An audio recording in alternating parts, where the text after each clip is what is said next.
If you watched my last CBA breakdown, you'll remember the through line. If you don't remember, that's okay, because I've been busy lawyering. But I'll give you a hint. $1 million salary headline means very little without the revenue math and the control behind it. Now, there's been a major update in the WNBA's ongoing CBA negotiations, and it helps explain why the talks remain stalled despite historic salary proposals.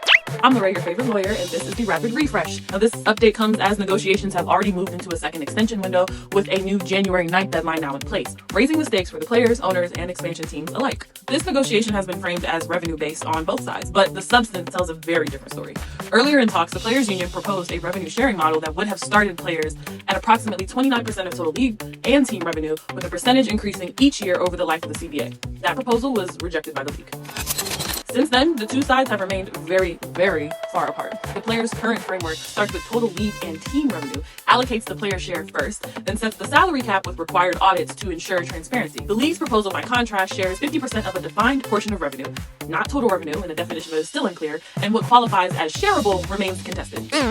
That rejection and the gap between roughly 29 to 30% versus under 15% is why salary increases alone haven't closed this deal, and why I'm still here talking about it. To be clear, the financial gains in the league's proposal are significant. Projected average salaries exceed $500,000, minimum salaries rise above $225,000, and max compensation could approach $1.2 million when revenue sharing is included.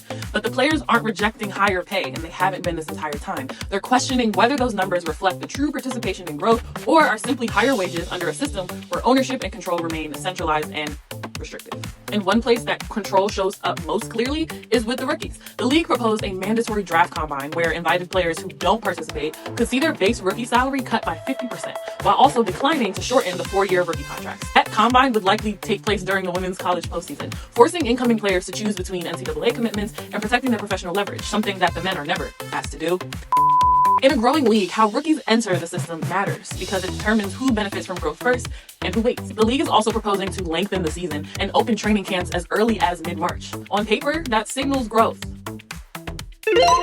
In practice, it compresses off-season windows, limits overseas and alternative earning opportunities, ding, ding, ding, and increases league control over players' time, particularly for those outside of the top salary tier. And in case you forgot, all of this is unfolding while expansion teams in Toronto and Portland remain effectively frozen. Without a finalized CBA, those teams can't hold expansion drafts, finalize roster protections, or plan meaningfully under a new salary system. So this negotiation isn't stalled because players don't want progress, and don't let anybody convince you of that. It's stalled because growth, control, and ownership are being negotiated at the same time, and until the revenue math, rookie leverage, and season structure align, the deal remains unfinished. If this feels like more than just a salary debate, well, that's because it is. Stay tuned for my next quick 5 where I break down the 5 negotiation signals behind the standoff and why the math still just isn't happening. I'll see you soon.